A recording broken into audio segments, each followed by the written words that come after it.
Fall has finally arrived in the Northeast, and we are set for a big USL Championship matchup to start the weekend as New York Red Bulls 2 host the Charlotte Independents at MSU Soccer Park. David Goss and Mike Grella with you. And Mike, an interesting matchup we have here tonight.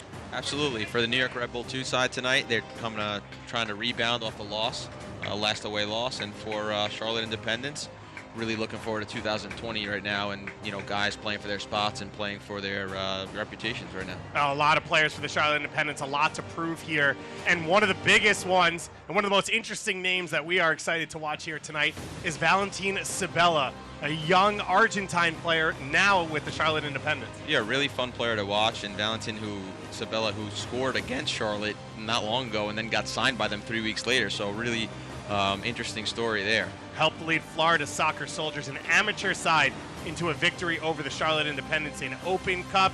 He will look to do so for Charlotte here today. And on the flip side for New York Red Bulls 2, you can look as much as you want, but there's no one we're going to talk about before Jared Stroud, and another phenomenal season. That's right, one of my favorite players to watch. He's 1 goal and 1 assist away from the 2020 club for Red Bull 2, which is really great. He's been fantastic all year. Would be the first player in Red Bull 2 history to that 2020 mark.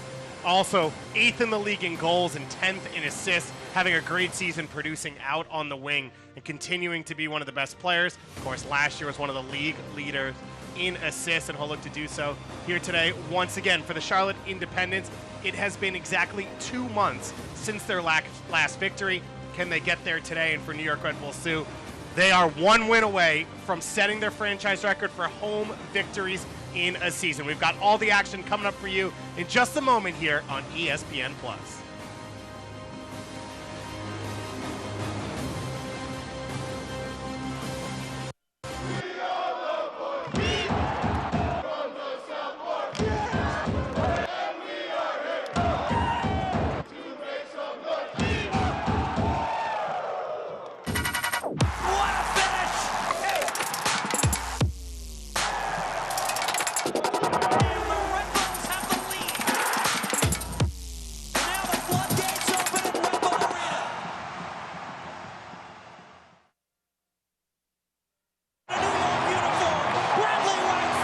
With MSG Go, the game goes where you go. So you can watch live Red Bulls games anywhere you want. It's free and easy because if you get MSG, you get MSG Go. Watch your favorite team wherever you are with MSG Go, presented by Lexus. Download it for free where you get your apps.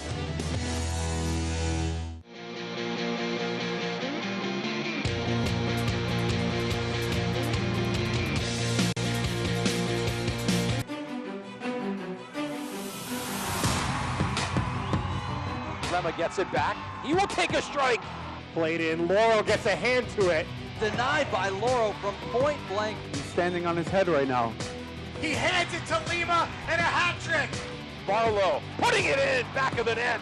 Deposited in by Jared Stroud. New York puts the exclamation point on this one tonight. Really? Yeah, hey, so many. Ball laid out and ready to go here. A perfect night for soccer as finally the heat has subsided. New York Red Bulls 2 hosting the Charlotte Independents, and you take a look at the starting lineup for the Charlotte Independents side. A couple changes to that starting lineup. No Dominic Oduro. Jorge Herrera, the legend for Charlotte in his career, the first signing in Independents history at that number 10. And of course, Alex and Enzo Martinez, two of the best attacking players in the league, will be alongside him and Sabella in that attack. And then you look at the flip side for New York Red Bulls 2, a similar lineup starting to settle in. Ben Mines gets the start, and that is not a mistake. Vincent Bezecourt will play as the deep-lying number 6 midfielder in this game alongside Kofi. Lima will be just a little bit higher in that 3-man midfield for this New York Red Bull 2 team, and John Tolkien will be at left back for that man. John Wolyniec, his 5th season with New York Red Bulls 2. He has made the postseason every year, and if he wins tonight and 2 more results go his way, they could have already clinched a postseason spot. And on the flip side, Mike Jeffries, Charlotte Independents, his 5th season as head coach, started the year as GM, but then when Jim McGinnis was let go, stepped back into coaching, a guy you know pretty well. Yeah, I had the pleasure of being coached by him for 2 years down at Duke University, and he's just such a humble character and such a great soccer mind.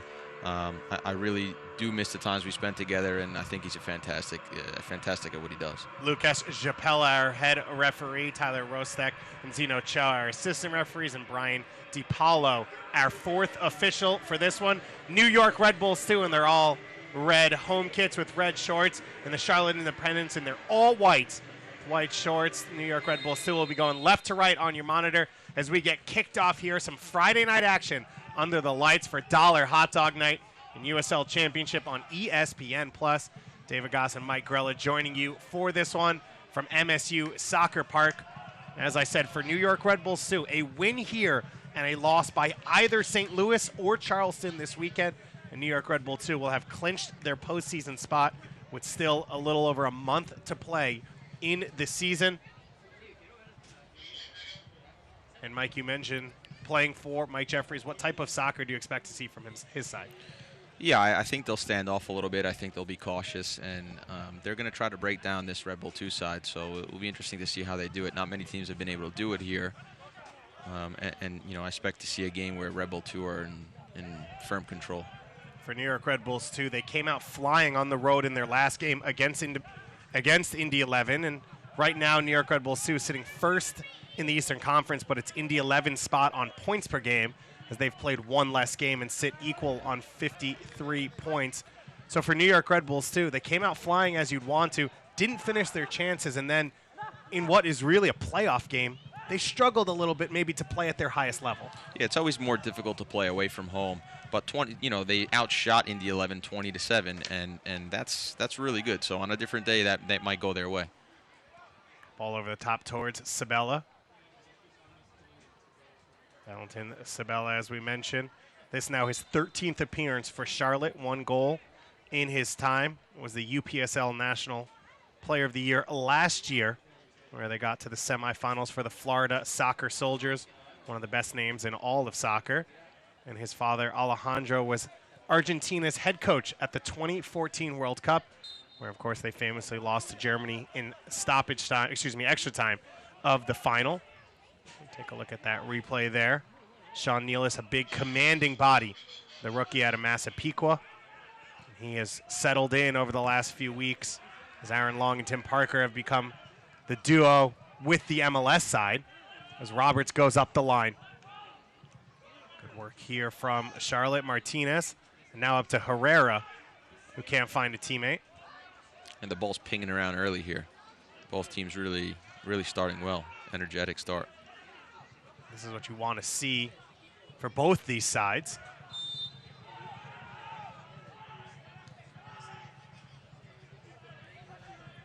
Ball played quickly out wide.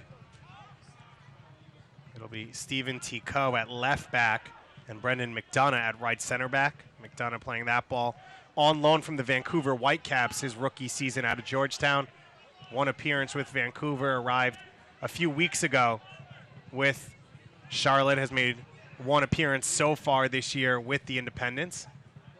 McDonough there with that ball. Header into midfield. Sabella closing on that one. And now a through ball for Herrera. Scarlett looking to chase. Herrera shoots early. Thought he had Laurel off his line, couldn't get a hold of it. Yeah, Herrera, who's one of the older players, I don't think he fancied himself going in between the 2 big center backs of Red Bull 2 sides. Only 36 years old. So his idea was to sort of chip the goalkeeper there from a long distance. So if you're a player like that but playing in this position, how do you play this game knowing you can't, for foot speed, outrun a fullback or a center back on the opposition team? How does a player like Herrera handle it? Yeah, I would imagine where he's playing now as a center forward, he's almost playing like a false number 10. He's not going to run him behind a lot, but he'll drop into the spaces and play in between the midfield and the defensive line. And you can be really, really effective there. You know, Francesco Dotti used to play there for Rome. He was false number 9 and really not fast at all, but really tricky, clever player who can really strike a ball. Bingo there. 4 minutes in, we get our first Italian national team reference player. Tolkien there. Good footwork. Now Bezecourt up the line. Can't find Stroud. For Vincent Bezecourt, playing as a 6th, captain armband on, but most of his career as Jorgensen races over the top here, he's been a 10 or he's been a winger. What does that shift to that defensive midfield position mean for him? Yeah, I mean, when you're there, you need to control the middle of the field, and to do that, you need to be able to tackle, play simple passes, play quick, switch the field, switch the point of attack a lot. So, sort of anchoring the midfield. Bezecourt. Could see him on the roster for New York Red Bulls and MLS action coming up this week out in Portland and Seattle. As Nealis goes over the top, wins that header. Martinez and Bocanegra there in midfield. Ricardo Bocanegra, a part of what has been a midseason transformation for this Charlotte group, of course struggling in the standings. Brendan McDonough, Bocanegra, and Sabella, all midseason acquisitions that are now in the starting lineup for this team. Only Awesome. 5 players on the bench for Charlotte in this game. They have 2 spots empty due to injuries and a couple players lost. Kofi here, square for Bezecourt. Mike John Tolkien there, a left back, a player you've really enjoyed watching, just 17 years old. Yeah, it's difficult for me to pick any one player. I like John Tolkien a lot. All over the top here for Jorgensen, and the flag goes up. But for me, there's just so many good players in this Red Bull 2 side. They always show up. They always have energy, great mentality, and I know the emphasis is on pressing and being aggressive, but a lot of these players are really technically gifted and they're smart. They make good decisions on the ball most of the time, and they're fun to watch. New York Red Bulls 2, the second leading scoring team in USL, behind what is now the record-setting Phoenix Rising in every category. Phoenix has won 19 straight games here in 2019, arguably the best run in professional U.S. soccer history at any level. New York Red Bulls 2, though, sitting 1 point ahead of Indy 11, on 53 points. In first place in the Eastern Conference, a plus 32 goal differential. They are one of the best defensive sides, one of the best attacking sides. But overall, one of the most exciting teams, the way they go out and they press you off the bat. When they create one chance, it feels like they create 5 chances and they just start flowing. Yeah, they're a tough team to play against. They're fun to watch. They do dominate in a lot of the games they play in. It's very rare that they're in a game where they kind of sneak away a win or sit back and sort of score off a set piece and then bunker in. I mean, they go out and they play soccer. Beautiful ball over the top there from Lima. And Jorgensen had it go off his shoulder. And now New York looking to counter press. The Martinez brothers can't link up, and Bezecourt gets it back under control. Mines going forward into the feet of Lima, and Miller comes out to handle it. I like what Charlotte Independence is doing when they are winning balls, from Enzo Martinez especially. They're trying to play, trying to get the ball down and play.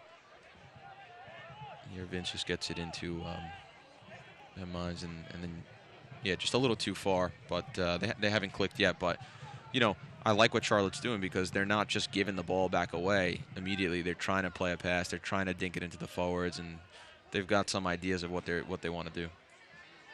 Enzo Martinez has been one of the leaders for this team for a while now, alongside his brother. Alex will play deeper in midfield in this one. And Enzo, a guy that you played with a little bit in your career. That's right. I played with him. 2014. Yeah, that's right. Down in Carolina Royal Hawks. I got to play with Enzo and Martinez, and he's such a talented player. I don't think a lot of people know how talented he is. He's a really talented player. Played with the Colorado Rapids last year, 15 starts, 3 assists over the course of the season. Yeah, I think he struggled there a little bit. I think Colorado struggled a little bit and found it difficult, but some of the things that he could do in training and just some of the God-given ability that he has it's awesome. I think a few people surprised not to see him re-sign with Colorado this year after the way he did play, even in a tough season. Had 8 goals in 2017 for Charlotte, 9 goals the year before. So he's been good for Charlotte over the course of the last few years since coming over from Carolina. native of Georgia, originally from Uruguay. Good interception there by Enzo. Yeah, the game really hasn't settled down yet. It's been kind of back and forth. Lima there into the feet of Mines, surrounded by white shirts, and Roberts makes the tackle. And just a safe play there from Tico just to get the ball away. Now Nealis looking to step in. Tolkien here, his third straight start for New York Red Bulls 2 at the left back spot. We've seen him move between central midfield and left back for this New York team. Kofi into the feet of Bezecourt. Yeah, I like the spacing now that Rebel 2 side has. Bezecourt with the big switch for Rito flying forward. Rito able to bring that one down, beats the first defender, and then take it away. Edgardo Rito now becoming a mainstay for this team, flying forward from that right back spot. He's one of the most aggressive fullbacks in the league, arguably the fastest as well. Yeah, I really enjoy watching him play also. He's another one. Rito is fantastic up and down the wing and awesome speed and creates a lot of danger. For the most part, when I've seen him in his defending 1v1, he hasn't been beat easily. He's a really good right back. So free kick coming here for New York, a dangerous moment. It's Lima and Stroud standing over this one. Lima already 6 assists on the year. Actually one of the top crossers in all of USL. We'll look to put this one on a dime as Nealis and Scarlett have gone forward. Lima curls it in, headed away by Herrera. Bezecourt trying to find the feet of Stroud there. And it looks like the foul will go against New York in the end. Yeah, set pieces in those areas, how teams try to play it in more modern days, more modern soccer, is that they try to keep a really high line, as you can see in this picture here, and then try to drop off really fast. I think sometimes you can get too high and it becomes really, really dangerous because you're running facing your own goal and there's nothing you can do. So I think in those situations, teams can they really got to balance themselves out there and be high, but just be careful about being too high.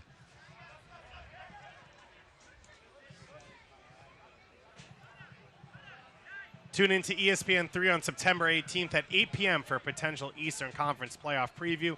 When one of the league's top defenses, St. Louis FC, welcomes this high-powered New York Red Bulls 2 side to the Lou. See it all on September 18th at 8 p.m. during Wednesday Night Soccer on ESPN3. A tight turnaround for this New York Red Bull 2 side. A Friday to Wednesday, heading on the road for that St. Louis game. For New York Red Bulls 2, they've only got one more home game after this for the rest of the season. Otherwise, a long road stretch with games at Louisville, North Carolina, Birmingham, and Loudoun United. As it'll be a throw in here for New York. Sabella down on the ground. Tolkien back to Rito. Now Lima finds the feet of Stroud. His shot deflected and saved by Miller. Yeah, Stroud, he's been in those positions so many times. He's getting a little too comfortable there. I think he could have been a little quicker in that opportunity. Now Stroud beats Roberts 1v1. Gets to the end line here. Cuts it back. Can't find a teammate, and all the way through to Sabella. Jared Stroud showing why, as a finisher and creator, he's been a star this season. Within the same minute, he's almost scored a goal and assisted one. He's just everywhere. He does it all. He's well-rounded. And here, you just like him to be a little more clean. Boom, boom. Just take that touch a little bit cleaner and strike it a little faster, hard and low on the far corner maybe. Chance coming here as Jorgensen gets into the box. The final touch will go off Jorgensen and out for a goal kick. Frustration there from Jorgensen, the young man from Denmark. Yeah, he thinks that he should have got a penalty there. For me, I mean, from this angle, it looks a little soft and a little too early to sort of jump on that call, but I think we'll see it again here. This is the chance here for Stroud. Oh, no, excuse me. This is... Yeah, that's not a penalty. He thought he earned a corner kick. That's the thing. Okay. He didn't realize it hit the back of his foot, which was quite obvious to everyone else.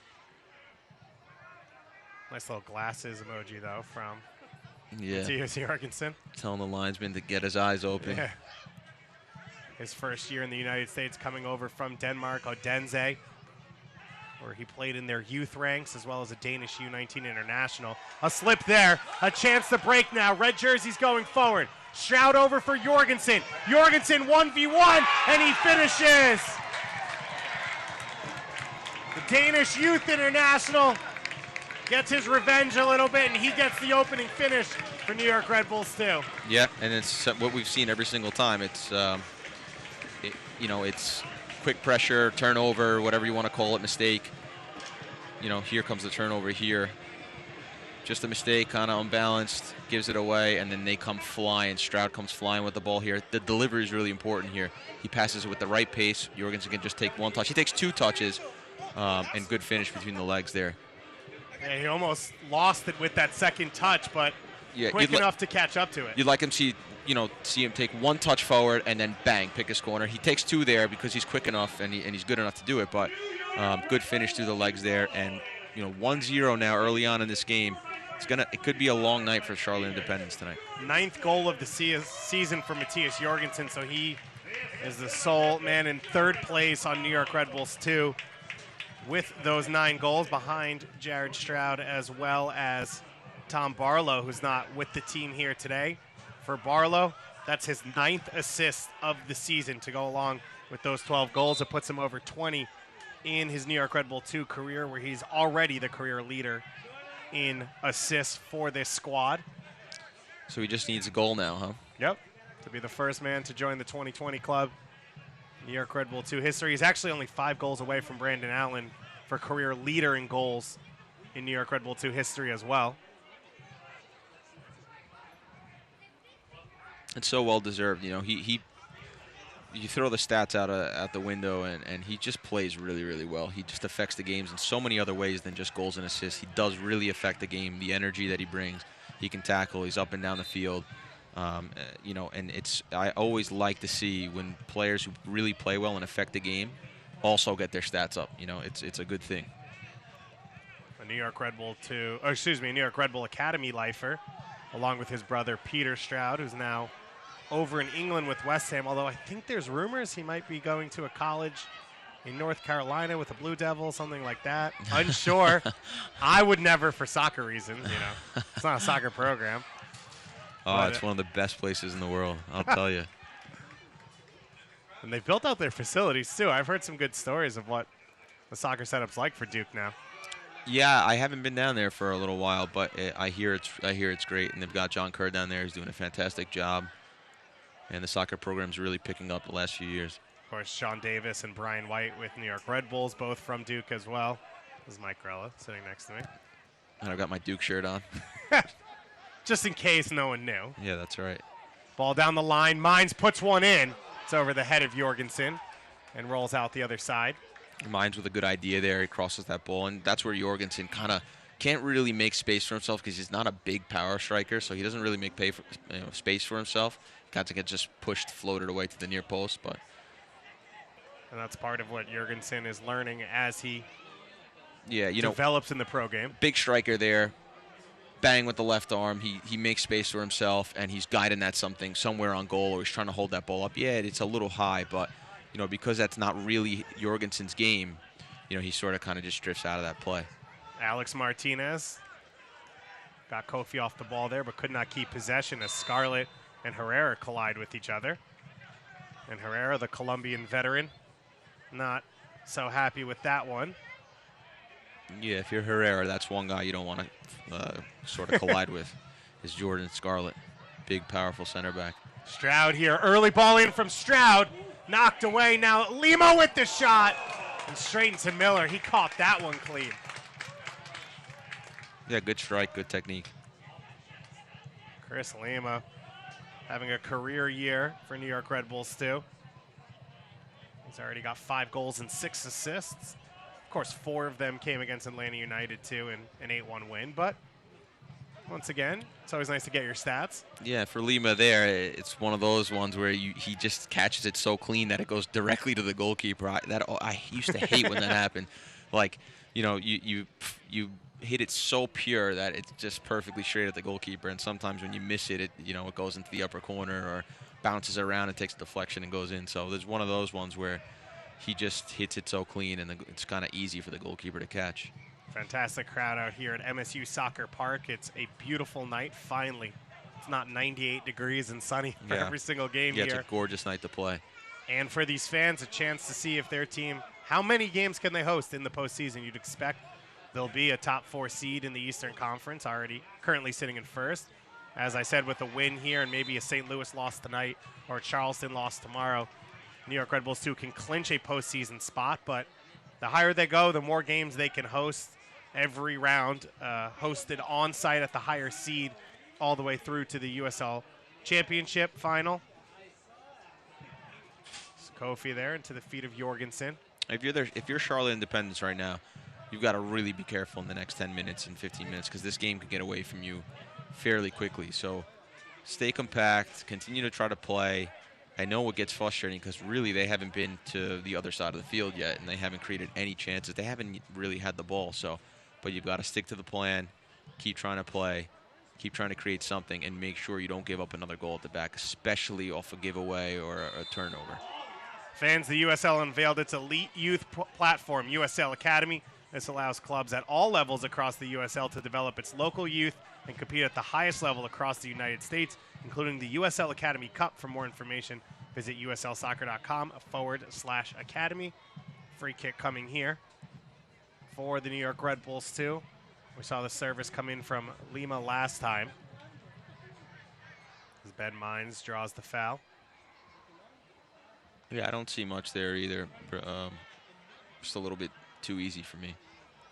So Stroud and Lima over this one, right foot and left foot. It'll be Stroud this time. He hits it low. Knocked away once again at the near post. Dangerous leave there. Stroud a chance to do it again. And he can't get on the end of Lima's return pass. Dangerous moment to dummy that ball on the top of your own 18 with basically the entire set of players around you. Yeah, strange choice there, I think. See the replay of this one. It was Herrera on the first pass. And then Enzo Martinez trying to help play out of the back. But you've talked about it in the past, Mike, when you played in teams where you weren't going to have a lot of possession. For a lot of players, especially attacking ones, how frustrating it gets to just never touch the ball. You're just going side to side to side over the course of 20, 25 minutes. As Rito flies forward and has it knocked away. It just looks like when Rito's running with the ball, it just looks like no one's going to stop him. You know, he gets into these little cracks and crevices in the defense and going through 2 or 3 players. It's fun to watch. 23 years old out of Venezuela, was hurt for most of 2018. Actually got hurt against Indy in the last game, but the MRI came back negative, and so he was able to get back on the field here today. Corner kick taken. Headed by Nealis. Bending over, just couldn't direct it on frame. Yeah, I think that ball actually headed Nealis. I don't think Nealis headed it. I don't think he knew too much about it. It kind of just came through the bodies and hit him in the head. But so for the Charlotte team, how do you get touches to the attacking players? You've got the Martinez brothers. You've got Herrera, Sabella. You have quality. How do you now take a little control of this game? It's really difficult because, you know, Red Bull 2 is just like so aggressive and bang, bang, bang in your face. So they don't get much time to look up, and they don't get much time to get their runs and their positions in sync. It's like by the time they get the ball and look up for a pass, they've already lost it after 1 or 2 passes, and then they're back in a defensive shape. So they haven't had enough time because it's been so quick to go get into their attacking shape and their attacking positions. It's sort of been turnover after turnover. So got to definitely try to slow the game down, open up, and play a little bit more. And trying to get into the attack, be a little more aggressive, as well as knowing where the next pass is. That's been a focus for Mike Jeffries. He said, coming out of the last game, you can't go down the line and say there's a lack of effort anywhere for this Charlotte side. But when you look at Tampa play, anytime a guy gets the ball, the number of guys getting forward, making hard runs, trying to get on the ball is tremendous, and we haven't played with that same aggression. And you've seen that in the start here today. And he said, we talk about it, we work on it. Hugh Roberts said, we feel like we're gelling in practice, but we haven't been able to bring it into the games. Yeah, their games are so different than practice. It's scary. You know, no matter how hard you train, the pace of a game, the pace of the decision-making, and the way the ball's moving and the speed of the tackles and everything else is just, it's something you can't replicate in training. Lima looking for the switch. Jorgensen gets a touch on it. And cleared away by the Independents.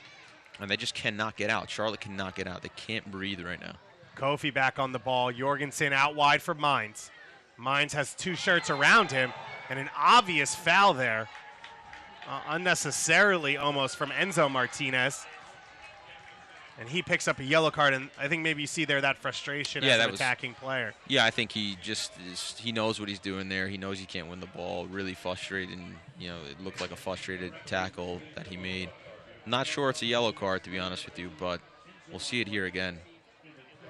And he's fortunate it was just on the edge of the box and comes by and just pulls Ben Mines down. Yeah, just really sloppy play, and and if they give up a goal on this set piece from this area, I think he'll realize how foolish it was.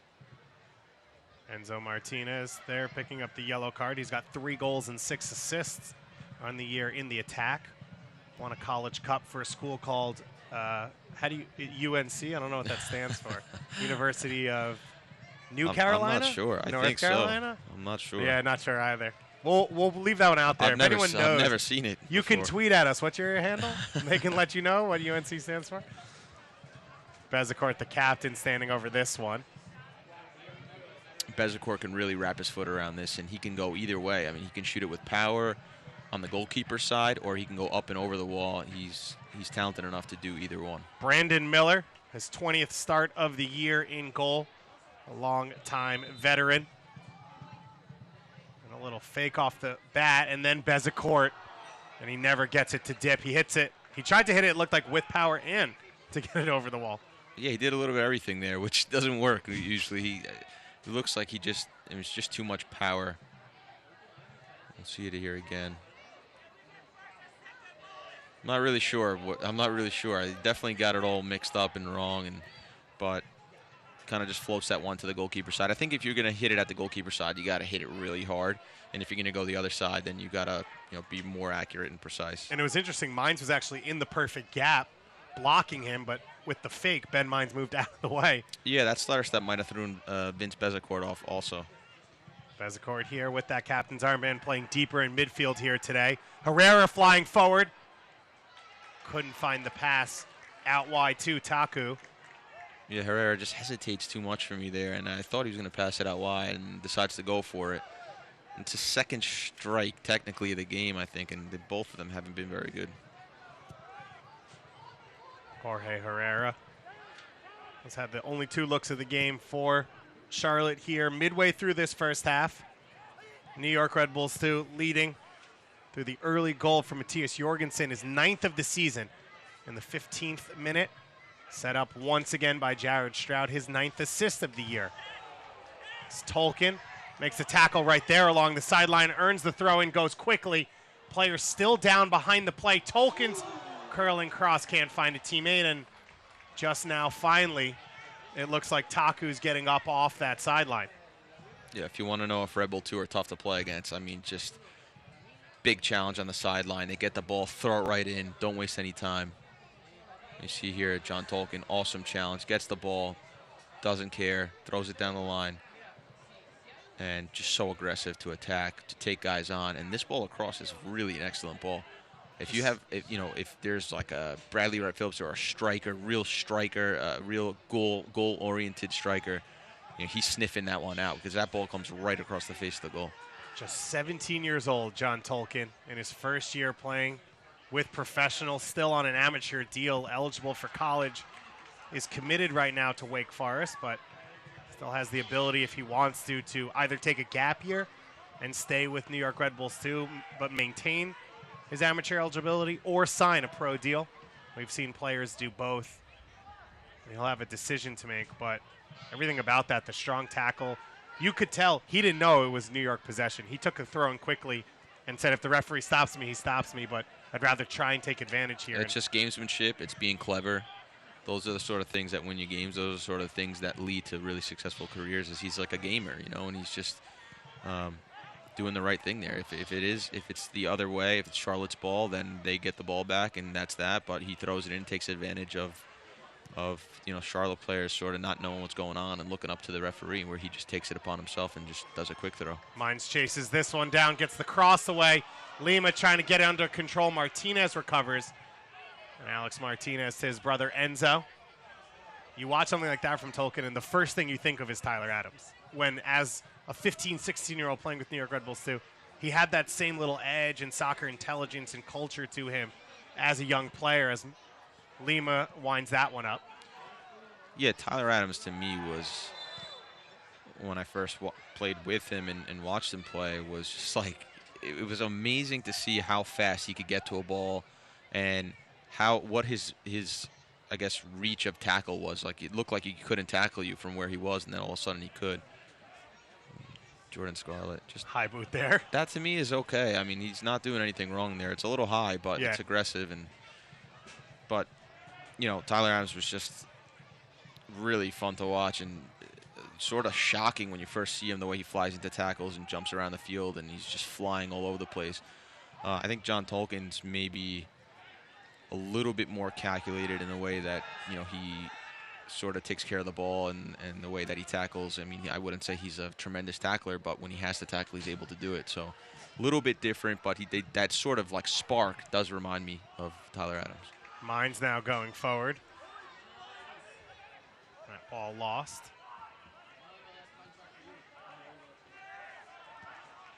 And now McDonough here, looking for a teammate. Curls it out wide. First real spell of possession for the last 15 minutes for the Charlotte Independents. Taku looking for a teammate, clips that one in. Nealis will win that header. Taku just really forceful there. Back on the ball now, 1v1. Over to Alex Martinez, and now a free kick coming for Charlotte. Fans, don't forget you can continue to enjoy USL on ESPN through the 2022 season. The USL excited to announce that the championship in League One will remain with the leader in sports for 3 more years. ESPN Plus will continue to be the home of all things USL, and at least 19 games a year will be featured on ESPN family of networks, including 9 games on ESPN Deportes. Continue to follow and support. You can watch your club on ESPN and ESPN Plus. An amazing news and deal for the USL as it continues to grow, becomes more stable, bigger and bigger, more teams coming in, both in the USL Championship and USL League One next year. As Martinez serves this one in, knocked away, couldn't get to Roberts. Sabella's ball intercepted by Kofi. And Sabella there will earn the corner kick for his side. Valentin Sabella, Argentine native, born and raised, though, in Miami. Went to FIU last year, but played his soccer with Florida Soccer Soldiers outside of college while attending classes. Knew that he wanted to play at the highest level, and now an opportunity to show off for him with the Charlotte Independents. Enzo Martinez to serve this one in. All the bodies in the box here. Hits it hard on the near post. Headed away by Kofi. Herrera with the second try, knocked out by Nealis. Yeah, Enzo Martinez has a lot of quality from corner kicks, so he'll try to wedge one in there either in the near post or the far post and create some sort of danger. Martinez drives that one in at the near post. Early ball played in here, and Loro gets out to take it. It was a short corner. Loro on top of that one. He'll go out to the feet of Tolkien. Beautiful pressure there from Enzo Martinez. Play on from our referee, and then his ball off a little bit. Now he wants a card given to Lima for trying to drag him down after losing possession. Yeah, I don't think that was a foul, but good anticipation by Enzo Martinez. He's been a little bit all over the field. And Enzo Martinez clearly saying, if you're giving me a yellow card for that play on the top of the box, that has to be a yellow card as well. Yeah, I could see what he's saying. I think the yellow card against him was soft, but that one was not. This last one against him was not a foul, I don't think. And then his ball across, really poor. Roberts, the ball up the line to the feet of Martinez. Charlotte better here over the last 5 minutes. They've been able to break the first line of pressure for New York and start to at least move into that middle portion of the field, not everything in their defensive third. What's notable to me, what's happening here is Red Bull 2 are, playing their way. They're pressing, they're making it difficult, they're compacting the field, and they're forcing these turnovers, right? And we know that's going to happen. But for Charlotte, if you're playing against that, I don't think they've stretched the Red Bull backline enough. I think they're making it really easy by playing in front of them and playing these short passes. When these balls going behind them, nobody likes to defend them. Scarlett and Tolkien now dealing with this one. Tolkien up the line. Roberts first to it, only as far as Stroud. And Lima able to head that one over for Mines. He had Rito flying up the line. Now Lima plays it out wide for Rito to chase. 1v1 there. Look at the speed of Edgardo Rito. Yeah, and basically what's happening with Charlotte is they're making the field smaller than it needs to be. They're not stretching it, so they're making a compact area, and Rebel 2 love that. Clay Dimmick here, the rookie out of Atlanta, Georgia. Longtime Charlotte veteran, though. You see the foul there. There's been a bunch of sort of clumsy fouls and sloppy fouls tonight, and not really anything malicious, but there's been a lot of sloppy tackling.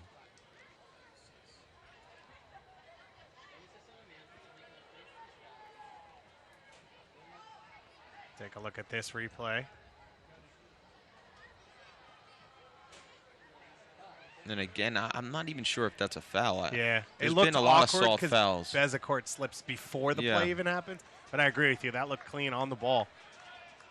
And the call made, though, by our head official, Lucas Japella. It'll be a free kick here. Lima, the only one over it. Clips it in towards the far post. Miller comes out. Can't get to it. Chance here maybe for New York. Jorgensen header flicked on. Miller punches. And now Tolkien steps forward. Stroud tries to bring it down. Cleared by Herrera.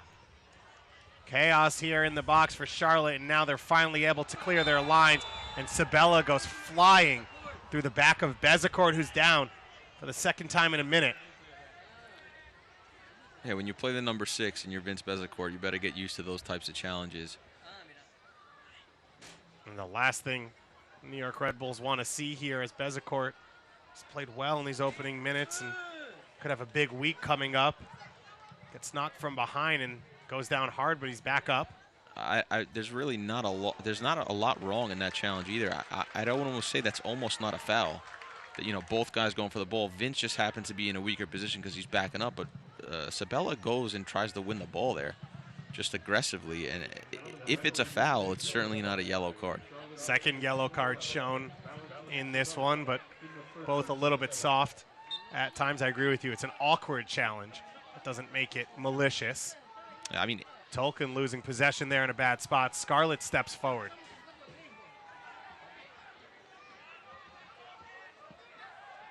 Scarlett up the line. Lima can't keep it. Roberts back to Miller, who was under pressure. Dangerous moments there from Roberts, but Charlotte able to play out of pressure. Wow, really love this bit of play. It was Enzo Martinez, Alex to Enzo.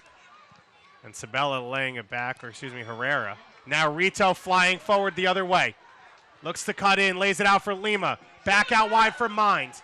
Mines now hits it low, and he can't find a teammate or the inside of the post. Yeah, Charlotte Independence, really good bit of play there, and they're just one pass away from breaking down the defense, but they haven't been able to do it. Credit to Red Bull 2.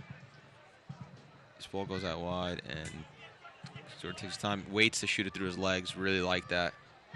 A lot of really talented attackers do that. They sort of just kind of open up and then shoot through the defender's legs, and that one, he almost gets that spot on. And it's part of the problem with playing New York is Jorgensen's off and running, where you have your best spell of play. You feel good knocking it around, as this one's curled in from Lima, and then immediately back the other way. New York has a dangerous look because they're just so quick the moment you turn it over. They're just so quick, and it's a suffocating feeling. You connect more than 3 passes, and then on the 4th pass now, they make a play. So they just need to get a hold of it. And like I said earlier, I think I'd like to see Herrera stretch them a little bit more and sort of threaten them in behind a little more. You want the field to be a little bit bigger because it's so easy to press in a compact, small field, and that's what Red Bull 2 want. And that's been one of the problems for Charlotte. They don't have that threat over the top. They do have Dominic Oduro on the bench, who Twitter handle is Freaky Fast for a reason. The guy has been stretching back lines for 15 years across the United States in MLS, USL, NASL. As this one's through for Jorgensen. Miller in a foot race. He gets a touch to it. Jorgensen goes down as this one will roll out. Saved at the last moment. It's still alive for Charlotte. It was a great read there from the goalkeeper, Brandon Miller. And now Martinez going the other way. Huge moment there from Miller. Otherwise, it was 2-0 New York. Yeah, I'm not sure how he wins that ball, like with his chest, I think. So good goalkeeping, because whatever you need to do to get it out, he was quick off the line. To me, it looked like Jorgensen maybe slowed down a little bit. He didn't know if he was onside or not. And with his speed, you'd think that he'd be able to get to that. Well, we'll take a look at it again. Jorgensen off and running again. This shot low and hard. And once again, just wide of the far post. And you can see maybe a little frustration there from Stroud as he was crashing on that far post. Yeah, tough angle. He tries to hit the far post, but just kind of drags it wide. He's got the lone goal in this one, though. He did finish it cleanly in the 15th minute, his 9th of the season. And for Jorgensen, only joining the team midway through. So this is his 15th appearance and 9th goal. Not a bad return. Very good. Yeah, and Charlotte just got to feel like they've been beat up this whole first half. They haven't been able to get anything going. I mean, they've been second to every ball. They've lost a lot of balls in possession, turnovers. They haven't defended particularly well either. Oh, they haven't really done anything that well. So in the second half, you'd like to think that it can't get much worse, that they're going to be better in the second half. Trying to play out of the back here. Alex Martinez a little isolated.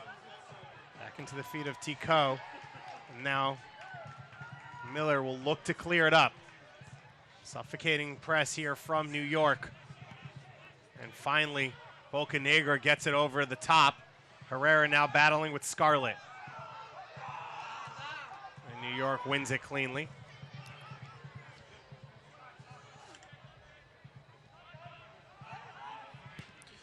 Yeah, you'd love to see Herrera there against Jordan Scarlett. Here we go. We have a chance coming now, a counterattack. Space for Bocanegra. Down the wing. Knocked back to Bocanegra. He puts the cross in to the far post. White shirt's there. And Sabella's header. Maybe a little more acrobatic than necessary from Lauro. But he makes the save. Sabella, awesome. I mean, fearless to back in like that and make a good header like that. And then Evan Lauro is doing it for the cameras, ladies and gentlemen. But good save. He keeps it out of the goal, so that's a good save. But the play before that, I'd love to see Herrera backing into Jordan Scarlett. Herrera's got to have like 30 or 40 pounds less than Jordan Scarlett, right? And he backs in. And for any of the young players watching or playing, body position is so important, and how you use your body in the game is so important. You don't necessarily need to be the strongest player. It's about knowing when and where and how to use your body is very, very important. Taku down the line here for Herrera. Chased down by Scarlett once again, and this time Scarlett gets the better of the Colombian veteran. Herrera tries to recover. Scarlett beats another man in midfield. Down the line here for Stroud. 1v1, he gets inside of Roberts. Stroud with some space, and Mines clearly in an offside position. You got to love that play from Jordan Scarlett. Tackle, dribbling. Sort of reminds me of like a young Desai. I don't know if you remember. If some of the listeners remember Desai from Juventus and from the French national team. Yeah. But look at him go now. I mean, he's just on fire. He's fantastic. And I think, I truly believe that he's one of the most underrated players out there. He's really difficult guy to play against. I've played against him in training. He's always up your backside, and he's aggressive, and he's good with the ball. And he can do a lot of things. I really do like him, and I think he's underrated. The longest tenured New York Red Bull 2 player out of Iona. Struggled with injuries, basically missed almost all of his first season before returning in mid-July, as this long shot comes in just wide. Struggled with another injury in his second year, but has been one of the few consistent players for John Wolyniec, just 24 years old now, out of the Bronx. His most games played is this year. This is his 23rd appearance. So it shows you the struggles he's had last year. 20 appearances, just 14 starts. His first year, a bad shoulder injury. And speaking of long-term injuries, great news, Roy Boateng, who was drafted by the New York Red Bulls out of Pacific University this year. He is on the bench for the first time ever in his professional soccer career. A hip injury that he suffered even before preseason meant he would miss most of the season, but New York believed in him and wanted to keep him around, and so he's been rehabbing with the New York Red Bulls too, on a contract here this entire season. He's played in a couple scrimmages, including a match against West Point a few days ago. His New York Red Bulls too tried to stay sharp in between the long layoff from Indy to this game. And he's on the bench here today, a big right center back who they believe can pass, can defend in space as this one bounces down. Chance to shoot here maybe. Bocanegra goes down, and a free kick coming for the Independents. This could be the best chance of this first half for Charlotte. What a huge moment it would be to equalize in the dying seconds. Bocanegra here takes a good first touch. He knows that he can't shoot the ball, so he kind of takes a touch into space and then kind of falls down a little bit upon contact. That's a clever play, and they've got a really good chance now. 30-year-old out of Las Vegas, was playing his club soccer with the New York Cosmos just a few miles away here in 2019. After that shortened season ended, now has joined the Charlotte Independents, his fourth appearance for the Mexican former U23 international. Spent most of his career in Mexico with Atlas, as well as a couple sides in the Ascension, and a few years in Central America with Real Esteli. And it's Bocanegra and Herrera standing over this one. And now Bocanegra will step off. So Herrera will look to strike this one. Hits it low. Off the wall, Bocanegra follows up. Kofi puts it in the air. Nealis wins the header, and Jorgensen clears for our final play of the first half. So it was all New York Red Bulls 2 to open up. But Mike, Charlotte played their best soccer over the last 10 minutes of that first half. No question about it. I was just going to say that. They came into the game the last 5-10 minutes of that game, and it's good to see. They could have got the equalizer there, some dangerous opportunities. They've had a few shots, but certainly it's going to be an exciting second half to watch what Charlotte Independence does, but better last 5 minutes. 15th minute goal from that man, his 9th of the season. The New York Red Bulls too have had chances throughout this game. Yeah, New York Red Bulls too there's been times where they're going on an attack like 4v3 or 5v3 in a counterattack, so they haven't taken their chances all that well, or they're sort of set up their chances that well, but they've had control of the game, and I'm sure they're going to have plenty more chances. For New York Red Bulls too, they could clinch a playoff spot with a win here tonight and a loss by either St. Louis or Charleston. Halfway there, their job is done, but they've got a big 45 coming up here on ESPN+.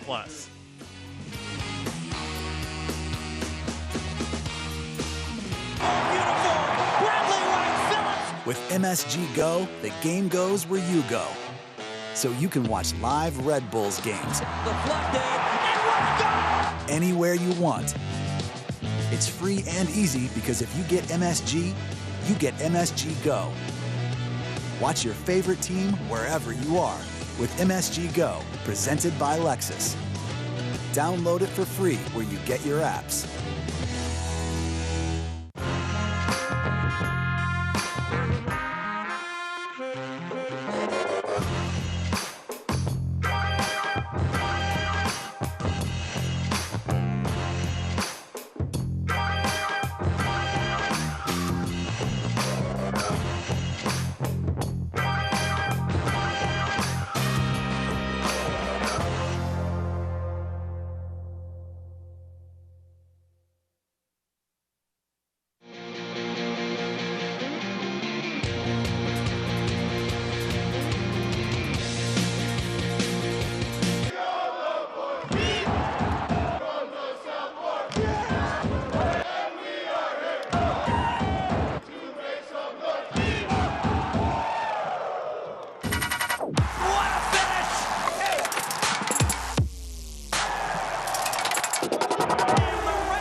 beautiful night in Montclair, New Jersey. USL Championship Soccer kicking off the weekend. New York Red Bulls 2 currently first place in the Eastern Conference, hosting the Charlotte Independents. David Goss and Mike Grella with you for this one. And Mike, we were excited to see this attacking quartet, you could say, for Charlotte in the first half, but for Valentin Sabella and his cohort, it took a while for them to really get into the game. Yeah, he hasn't really done much, but when he had the chance, he's been really aggressive. So he's trying to get in the game. He's been frustrated, obviously, but he gets that header on target, which is difficult to do, and you can see his frustration there. But we'll see what he does in the second half. Had a big chance on goal in that first half towards the end, as his header on the far post forced Evan Loro into his toughest save of the game. And on the flip side, for New York Red Bulls 2, we were watching for Jared Stroud, and he's been electric once again. He's been fantastic. I think it all stems from his mentality. I mean, you see he's fighting for every single ball. Balls out of play, balls out on the sideline. He's doing everything, and the delivery of this pass is what really sets up the goal. It kind of sets up the defense and then just lays it into Jorgensen. His 9th assist of the year, and he continued to try and create chances. Let's get to know a little bit Janos Luba, a rookie with New York Red Bulls 2. Out of Fordham University, of course, John Wolinek's alma mater. And Luba, took a while for him to get his contract sorted, but since then, 19 appearances, 1 goal, 6 assists, as he's converting from the number 10 spot. You see those 26 goals and 31 assists with Fordham. So he's one of the best creative players in the nation. 2 left back, but he's bombed forward from that left back spot. And with those 6 assists, is one of the leaders in the league on the bench here today. Could he be the difference in the second half? A number of attacking options on the bench for both sides, as we've got a huge 45 minutes coming up here on ESPN.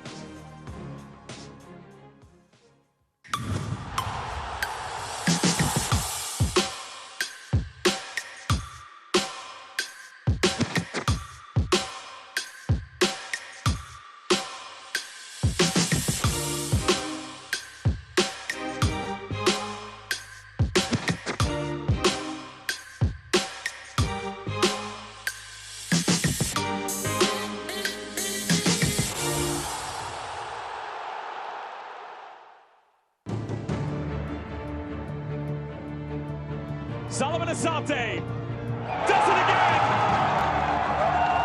Mr. Reliable from the spot. Asante does it again. As Asante steals it and just puts it into the back of the net.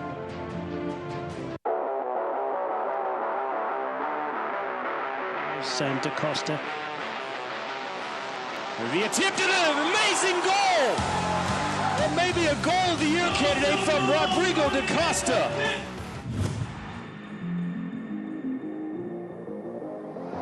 This sign as well.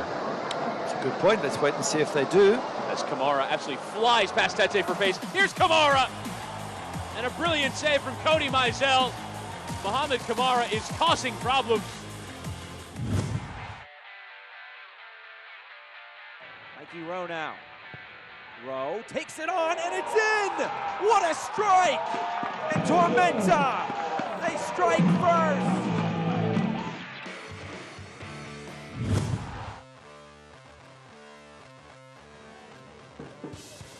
Ontivero. Silva will have a hit! Oh, good save by Ejimadu.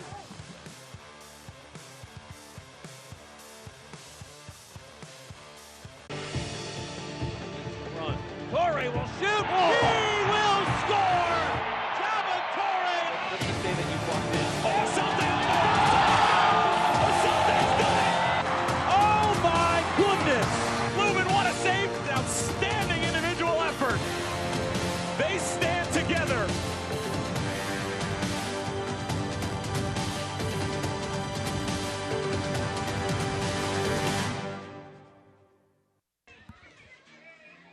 What a week it was in the USL. Indy 11 with that home win over New York Red Bulls 2. Followed up with a 2-0 win over Ottawa Fury. They're undefeated at home. They are currently on pace for one of the best goals against averages in USL history. Of course, that 2015 Rochester Rhinos team are the leader in that one. And then you take a look at the standings in both conferences. 3 teams fighting for the final spot in the Eastern Conference. Charleston will face off against Pittsburgh this weekend in a massive match. And St. Louis and Birmingham playing later tonight. That one big for New York Red Bulls, too, who would clinch a playoff spot with a loss by St. Louis. But also, look at St. Louis and Birmingham, separated by 1 point in the standings. That is one of what is a bunch of big games across the league. Austin losing to Sacramento midweek, so Sacramento jumped ahead of Austin in that Western Conference. Loudoun United right now leading against Memphis. You take a look at some of the other games this weekend. I mentioned Charleston versus Pittsburgh. That's one to look forward to, as well as New Mexico against Colorado Springs, San Antonio, and Oklahoma City right now, right next to each other in the standings. They will face off against each other tomorrow. And then the Austin Bold hosting Reno later on this weekend. A huge weekend of USL Championship action, and we've got a good one to start it off for you here. New York Red Bulls, too, leading in this one 1-0. And you take a look, 8-7 on shots here, but 3-1 on target for Charlotte. All those chances coming late in the first half. Yeah, the stats don't really show that there's much of a difference in this game. They're almost equal in a lot of ways, but that 53% possession for New York Red Bull 2 has been a really aggressive, suffocating 53%. So they've won balls high up in their end and whipped balls across the box, whereas Charlotte's possession has just been at the back and sort of side to side, not really dangerous at all. For New York Red Bulls, too, they want to get the win here, and Indy 11, you think a good matchup for them against Bethlehem. So for New York, they have to get the win to stay in first, at least for the weekend. Do you see them making any changes coming into this second half? I'm not too sure what John will do, what John Wolniak will do, but they don't need to make any changes, in my opinion. They've been really good. They just need to be a little bit more clean in front of goal. For New York Red Bulls, too, a couple options off the bench for them. Sebastian Elney, 4 goals. He could come in and add a little. And Sean McSherry, out most of the year with an injury, had 2 goals just a few weeks ago on the road against Swope Park Rangers. Could he bring a little attacking punch? Or Janos Luba as well. Plenty of options for New York Red Bulls, too. We've got your second half coming up here in just a moment on ESPN+.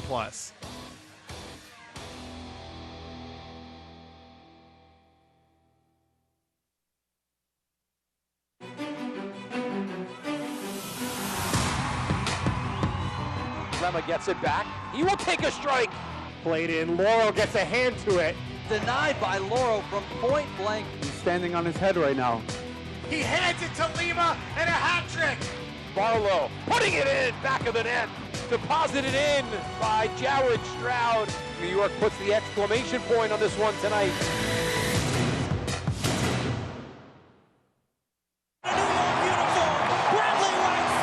With MSG Go, the game goes where you go. So you can watch live Red Bulls games anywhere you want. It's free and easy because if you get MSG, you get MSG Go. Watch your favorite team wherever you are with MSG Go, presented by Lexus. Download it for free where you get your apps.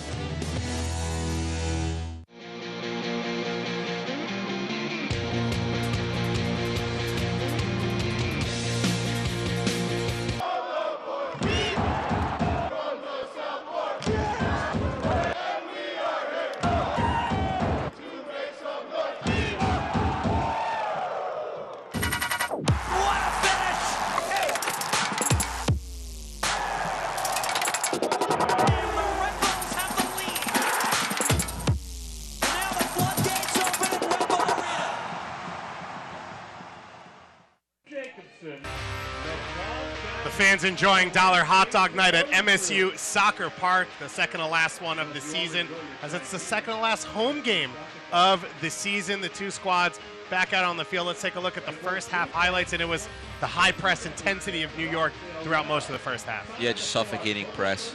Here you see the ball that goes down. It's a little long.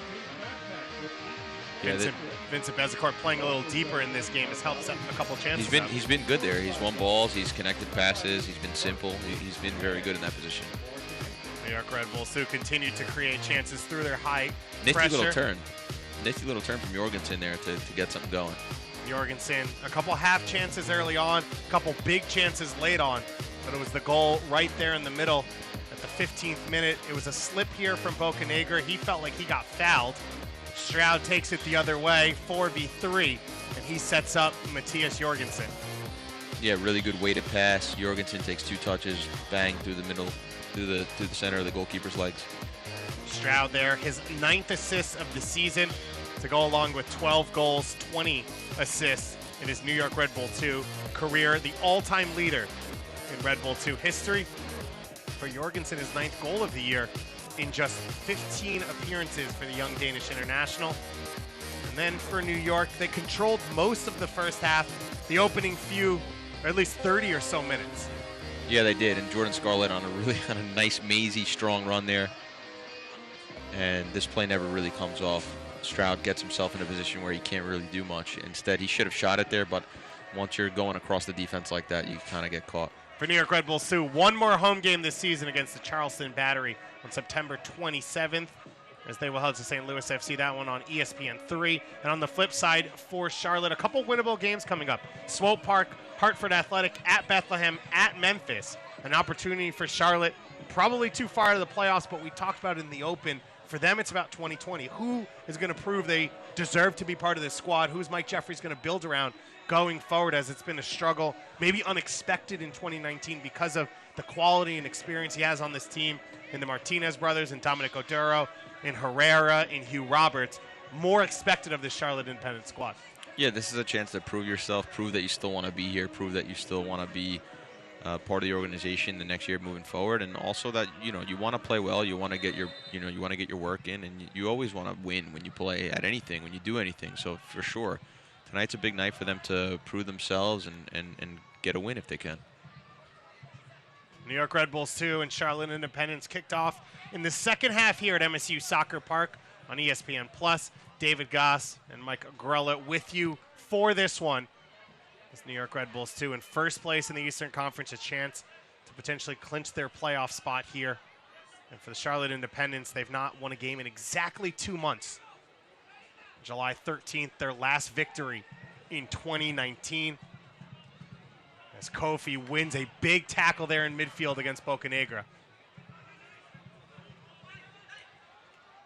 We spoke with John Wolenek pregame, and that was the first thing he brought up when we asked, how's Kofi doing, getting integrated, didn't play in 2018 at all. And he said he can win a tackle. Yeah, a lot of the sort of tackles or bouncy balls, and he said and when it comes into Kofi, and you could see that there, he sort of just wins that challenge with a lot of authority. Going forward here, Martinez, early ball, Herrera with the chance, and he goes just wide. The save by Loro. Under Martinez complaining now that he was tugged back, which he was, but he was given the advantage. Makes a really good pass here. Awesome pass with his weak foot. And then Herrera, you'd love to see him just dink Loro there, dink it or take it earlier. And, Herrera with so much experience, you'd like to see him do better there. On the flip side of that, Evan Loro, fantastic goalkeeping. He comes out really quickly, makes himself huge, and makes a big save. Opportunity to put a corner kick in here. As you see, John Wolenek talking to his coaching staff and Ibrahim Sakaya. This one dropped back, curled in from Alex Martinez. Header won by Scarlett. And now a chance for New York to break. Tolkien flying forward. It's the two fullbacks, Tolkien and Rito. Tolkien's pass takes Rito a little bit far. He's still got a chance to break. He gets by the first defender, and his cross missing Jorgensen. Yeah, and counterattacks counterattacks are really simple. It's about the weight of the pass, picking the right pass, the weight of the pass, timing, all really simple things. But when you don't get them right, they don't end in chances. Like this ends in sort of like a half chance. But Tolkien's pass to start, not good enough, a little too long, a little too strong. And then Rito, really fantastic 1v1 ability, but then no final product, gives it sort of an easy pass to the goalkeeper. So counterattacks can be super effective if all the simple things are done correctly. Rito still hasn't recovered, so right now, Tolkien playing right back and Rito playing left. As you see, Kofi goes down holding his midsection. And Scarlett believes he's earned a goal kick, but our assistant referee will point to the corner. And you see some frustration there between Alex Martinez and it looks like Jared Stroud, our head official for this one. Lucas Jabella, Tyler Rostek, and Zeno Cho, our assistant referees, and Brian DiPaolo, our fourth official for this match. Well, Charlotte have played a lot better at the end of the first half, and now in the beginning of the second half, they've had a few chances. And I think you mentioned to me earlier that they seem to have switched to a 5-3-2, and I think they have. And it's made the angles of play so much better and the spacing so much better. So it's been effective against the Red Bull 2 side, and they've had a few chances. We've seen Taku as well as Dimmick playing higher up the field, and Sabella here playing alongside Herrera at times. Curled in, headed down by Kofi, who seems to be okay. Bezecourt with the captain's armband on, playing at that number 6 position. As this one sent back towards Miller. Not an easy one for the goalkeeper to handle. He brings it down. Stroud flying up the field. Good header won there by Taku. Now Bocanegra trying to get forward. Mines recovers it and earns the free kick. Quickly taken by New York. Mines' position in there is ideal. Inside. Not letting Bocanegra turn in there. In the attack, yeah, he's a winger and he's trying to score and create chances, but in defensive shape, he's tucked in there and making sure that they don't get out to the other side. Does that perfectly in that situation. It looks like it's Alex Martinez down holding his left leg.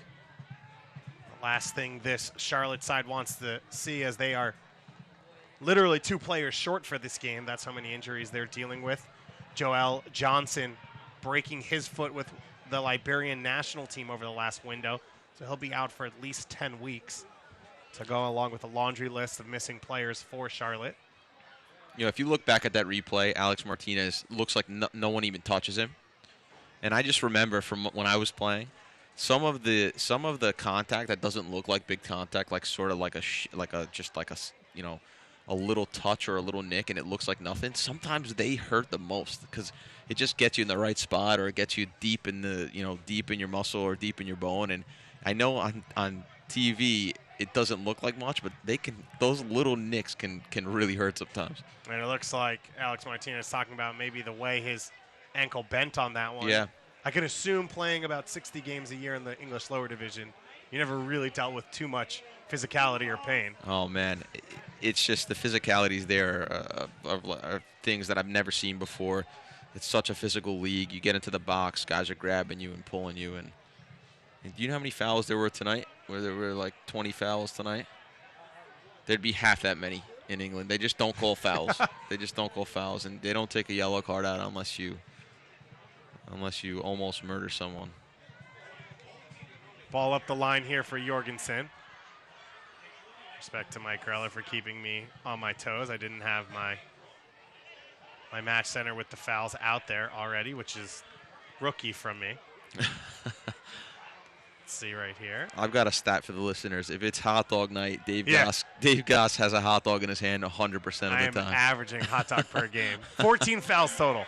As Mines gets into the box here, just too far for Jorgensen. Mines there. I don't know if he gets caught in 2 mines there and he's trying to cross the ball and shoot it at the same time. But you'd like to see him be more aggressive and just take that strike. Beautiful play through midfield for. Great little dink. And I think he is trying to cross it for Jorgensen, so, heads up play. But you'd like to see him just smash it from there every once in a while and just hit the target as hard as you can and see what happens. So Sean Nealis was shown a yellow card just a few moments ago for a play that it was a loud play on, and then the yellow card shown later on, so good officiating. My head official has a little start-stop here in the second half. Both teams frustrated with the contact here either way. And Enzo Martinez not satisfied with that one. A long time Charlotte Independence player out of Rock Hill, South Carolina, originally. Roberts goes up and maybe has a little bit of a high right elbow That gets called as the referee was on the opposite side, seeing it go into Scarlett. A big difference. You're taught to jump up. It's hard to jump without using your arms. So you jump up with your arms and you make sort of this radius around you, which is okay. You get into trouble when you jump up and swing your elbows back. So not really clear what happened there, but it seemed to me like he was just jumping up, sort of creating space for himself in the air, and didn't really swing it back. So I don't think it's anything malicious.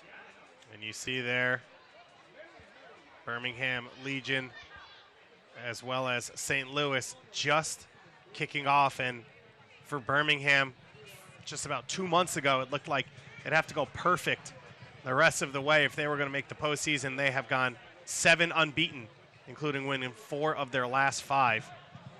Facing off against St. Louis now, sitting 2 spots up in the Eastern Conference postseason for Tom Sohn and Jay Heap's side.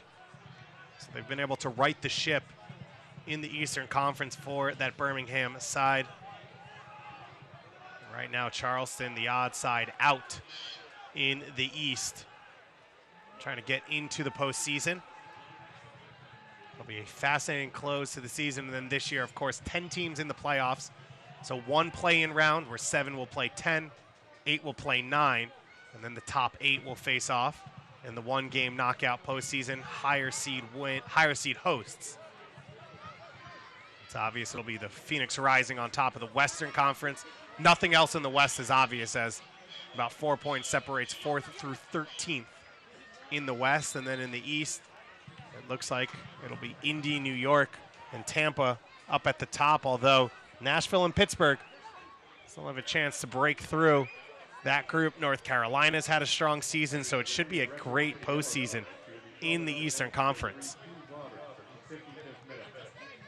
For New York, regular season and USL Cup champions in 2016. They've been to the Eastern Conference Finals the last 2 years, losing in extra time and penalty kicks to Louisville. Man, Louisville has changed the game. About to open up in 2020 their own soccer-specific stadium. They've got over 5,000 season tickets in their supporter section already locked in. They're going to pack that house week in and week out, and then finally, for what's been the model franchise but not played on the model field, they're going to get to play the style of soccer that they want. Yeah, that's going to be an amazing venue and an awesome place to watch soccer, an awesome place to grow soccer. A lot of good players come out of there, and I cannot wait for that to happen. Sabella will curl this one in. Charlotte still looking for the equalizer here. Beautiful ball played in, and Herrera's header goes over the top. And did you grow up going to Giant Stadium and watching MetroStars games in empty 80,000 person venues? You know, I didn't. Jersey. Never went? No, I never. I would. I think I went once. I think I watched one game when I was younger. And Jorgensen puts the pressure on there. I was going to say, for me, where I was jealous of the teams that played in minor league baseball stadiums because you could get closer to the field, more of an atmosphere. Now you've got soccer-specific stadiums across USL. In USL League One, you look at the atmosphere in Madison and for other teams like that, and then all the way through to Major League Soccer, there's about 50 soccer-specific stadiums now across the country. It's so amazing. In the U.S. and Canada. It's so amazing, and it's so great. I didn't have that as a kid. It was like you say, it was 80,000 stadium, and it was a little too far for me to go to anyway. And I'm excited. I've got 2 boys and a girl now, and I'm excited to raise them in a place where soccer's it's everywhere, and it's growing, and there's soccer-specific stadiums everywhere, and the game, the level of, the quality of the game is rising in this country. So I'm excited to raise them in the game, and hopefully they choose to play soccer and enjoy it and love it, because there's just so many ways to be involved now. Sky Blue breaking an attendance record a few weeks ago at Red Bull Arena as Jorgensen's in on goal and can't finish another opportunity. Almost 10,000 fans to see Sky Blue play the Seattle Reign at Red Bull Arena. Yeah, Jorgensen here, and this we'll see the replay now.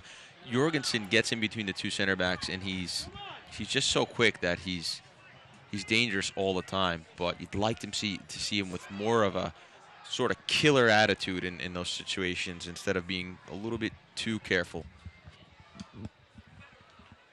So getting confirmation, it sounds like Hugh Roberts has been shown a yellow card for Charlotte. As Sean Nealis as well, the man on the ball here, has been given a yellow card, the only one so far for New York. As Lima floats that one out wide, can't find a teammate. You see Hugh Roberts there. Longtime USL Championship veteran with Richmond as well as with Pittsburgh. I think one of the best defenders 1v1 in the league. And a yellow card coming out here. And who is it for? It's for Scarlett. The last 15, 20 minutes, including the end of the first half, Charlotte's been on top. Charlotte's been the better team. They've opened up. They've changed formations. You know, like we said, and the angles are a little bit better.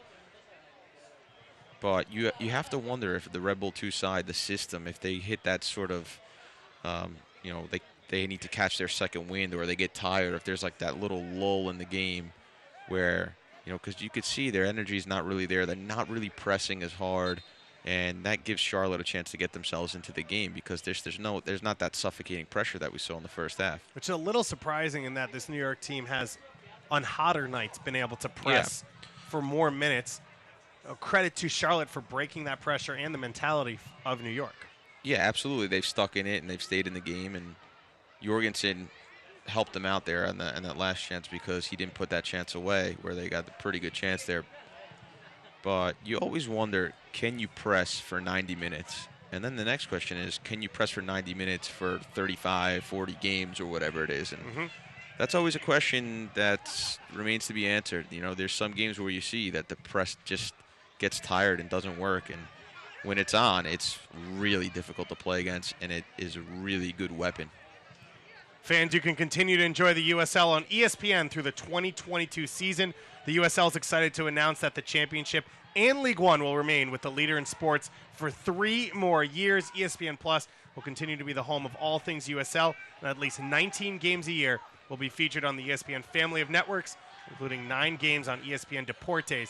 Continue to follow, support, and watch your clubs on ESPN and ESPN Plus.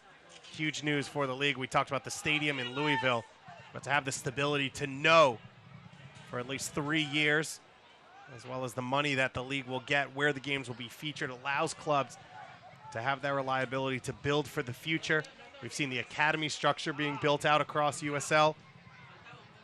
There's a new level of USL youth competition will start next year.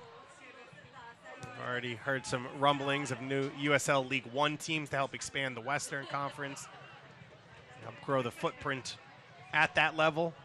So the league continuing to do big things here.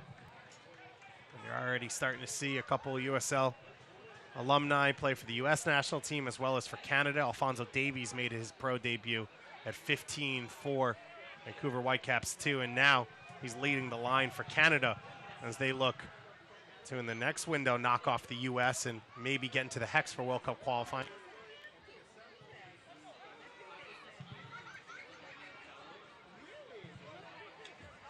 Kofi knocks that ball away. New York Red Bulls too have had their chances to double this lead. They've not taken advantage, and it feels like one of those games where Charlotte's going to make them pay for it. They're going to look back on all the opportunities they had as Sabella tries to cut in field. Beautiful ball. Herrera can't get it under control, and now Tolkien will clear. And now it's Charlotte's turn to turn up the pressure. The turnover, though, to Lima. And his through ball, not the direction Jorgensen was going. Yeah, that final pass and the pass before the final pass has been really sloppy. That's a bad challenge. And a yellow card comes out here for Bocanegra, the 4th of the game to Charlotte, the 6th in total. Bocanegra frustrated, and just 19 years old, Ben Mines has an ability to make people want to foul him. He gets fouled quite a lot in games. Yeah, he's quick. He's got that little spark, and when he's around the ball, he's deceivingly quick. So you see this one, it's sort of a mistimed challenge. You know, he's kind of just pops up. Bocanegra doesn't really know much about him, doesn't even see him, so he dives in there, and Ben Mines just too quick for him there. I don't know, that Bocanegra thought maybe that was a foul. That's a foul. That's a yellow card. So the referee's got that one right. But when you give a foul and a yellow card on most of the challenges, you're bound to get one of them right. It's been now. 6 yellow cards, most of which has been shown in the opening 20 minutes of this second half. Game's been a little stop-start, but it's been to Charlotte's favor. Beautiful ball over the top. First-time shot. And Enzo Martinez just can't get his foot around that one. That's such a fantastic pass. Sabella here picking him out. And I've been impressed with Sabella when he has been involved. It's been direct, very decisive what he wants to do here. And Enzo Martinez, not an easy technique there, but he goes with the inside of his foot. You like to just see him blast that with his laces and try to hit the target. He tries to kind of play it safe and hit the target and misses it. Difficult skill there, but with his talent, you'd like to see him hit the target. It's one of those times where he knows he doesn't have to put a lot of power on it because anything is probably going to beat Loro. But rather than swing through it, as you said, he tries to place it on frame. That would have been some goal. Ball through from Mines there. Jorgensen not really anticipating that one. It would have been a phenomenal goal. We've seen some beautiful passages of play from both teams here so far tonight, and now Enzo Martinez flying forward again. Rolls it across for Dimmick. Down the line here for Sabella. Early ball in, and on the hands of Loro. Thrown out quickly to Lima. Closed down by Alex Martinez. Now Tolkien up the line for Stroud. Stroud a little bit isolated. And Charlotte literally doing what Red Bulls did to them in the first half. Just rest the fence. They're very close. Not giving them much of a chance to get out and get set up again. This one turned over, though, to Bezecourt. Bezecourt now surrounded by white shirts. Loses it. And a free kick will go in favor of New York. Select is the official ball supplier of the USL Championship and many of the finest leagues in the world since 1947. Select has been the leader in soccer ball quality and innovation. For the latest Select products and special offers, please visit selectsportamerica.com as a yellow card comes out here for Alex Martinez. So just add one to the pile. As you see Bezecourt dragged back there from Alex Martinez. He plays through it. And then on calling it back, the yellow card shown to Alex Martinez to match his brother, as well as 4 other of his teammates. That to me is also, that's a yellow because you're stopping a counterattacking opportunity and you're just tugging them. You're not making a play on the ball. So that to me is a good call and a good yellow card. It's one of those games, though, where you can feel the second yellow when neither were that bad, but they both sort of were yellows coming for one of these players on either of these teams. There's been 7 yellow cards shown already. Yeah, certainly. You do feel that way. And I hope we don't see it because the game has really picked up and it's been a better game since the last 5 minutes of the first half. And now in the second half, we've had a much better game, more equal game. So I hope we don't get sort of a soft double yellow. Lima can't connect on that pass. Sabella has bodies close around him. Now Bezecourt back to Lima. Over to Kofi. Kofi fakes it out wide. He hits the long shot, and Miller had to take it clean, and he did with bodies closing on him. I like this from Kofi. It looks like he's going to spray it out wide. Cuts back the other way. And this ball, I think he kicks the ground a little bit, but it kind of knuckles the ball and drives it into the ground, and it was not a routine save. For Jean-Christophe Kofi, not a Red Bull Academy player. His homegrown rights traded from DC United, and so didn't come up in this system, has been learning. Trial by fire, really, this pressing system and the expectations of him. He's becoming more aggressive. Lima cuts in here. His shot on the hands of Miller, saved off of Mines, and now cleared to Sabella. Big opportunity once again for New York Red Bulls, too. Miller with the clean save on Kofi's shot. Left that one open for Mines, who couldn't put it away. What can Charlotte do now? Back the other way. Bocanegra going forward. He goes wide. Long ball played in. And it's cleared away off the foot of Taku. Second chance here. And that cross put out for a corner kick.